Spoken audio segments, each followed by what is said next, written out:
Não podemos dar ao Senhor aquilo que não custe muito para nós. Quantas vezes na nossa vida nós não somos desafiados a largar tudo pelo Senhor, a deixar coisas para trás, a ir mesmo sem saber. E isso nos custa algo. Custa a nossa obediência. Custa o sacrifício. Custa muitas vezes ter que trocar de profissão. Custa muitas vezes deixar uma profissão. Custa muitas vezes entregar uma oferta maior. Custa muitas vezes ter que fazer um sacrifício maior. Deus, Ele sabe o que faz, mas nós não entendemos o que Deus está fazendo.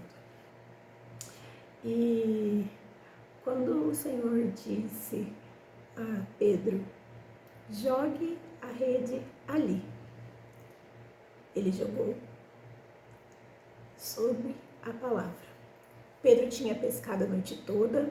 Pedro sabia como ele ia pescar, o jeito que ele ia pescar, como usava a rede. Ele era pescador. Isso já era o que ele fazia, já era o ofício dele. E após ter passado uma noite inteira sem pescar coisa alguma, quando o Senhor Jesus, após a ministração, falou, jogue ali, ele jogou e o barco transbordou. Mas quando estava o barco cheio, o Senhor Jesus pediu, vem e segue-me, pois será pescador de homens. O Senhor pediu tudo para ele.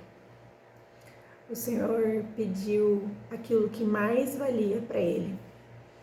E muitas vezes nós vamos ter que decidir viver e largar aquelas outras coisas. Muitas vezes nós vamos precisar ter que fazer escolhas difíceis. Muitas vezes vai precisar custar tudo.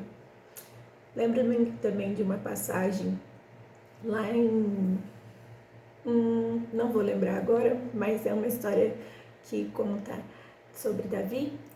E uma das histórias que conta, se eu não me engano, está em 2 Samuel, ele vai falar que o rei Davi ele fala sobre um terreno que estava à venda.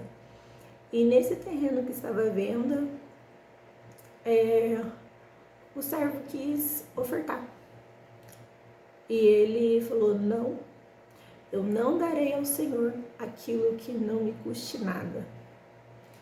Nós não podemos entregar para Deus aquilo que não nos custa algo.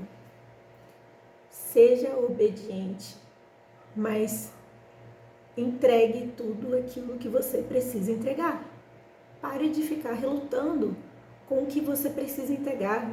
Pare de ficar relutando. Pare de ficar achando coisas para poder se segurar.